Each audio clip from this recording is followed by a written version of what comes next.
Halo Bun, kembali lagi. Di sini kita akan memijat bayi batuk pilek kurang dari 1 menit ya Bun. Nih kita pertama-tama siapin minyak telon ya Bun, yang biasa buat minyak baby. Step pertama ya, pijat bayi di bagian dada membentuk love atau hati. Karena kalau eh, anak bayi itu pilek ataupun batuk, kita kan kasihan ya, khawatir ya Bun ya, kasihan gitu. Nah, daripada hanya kasihan terus kasih obat, masih bayi udah dikasih obat, lebih baik kan kita pijit-pijit aja.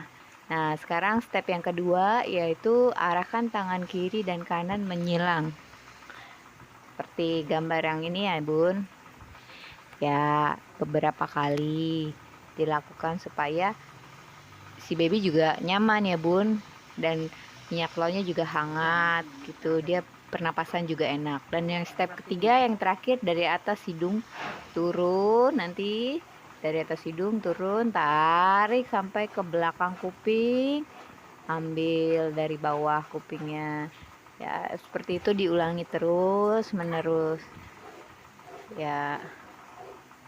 Nah, setelah beberapa kali kita lakukan ya, mudah-mudahan cepat sembuh ya Bun pilek dan batuknya gitu. Nggak sampai semenit Bun, baby kita terasa nyaman dan terasa enakan. Itu aja ya Bun, selamat mencoba, semoga babynya cepat sembuh. Dadah.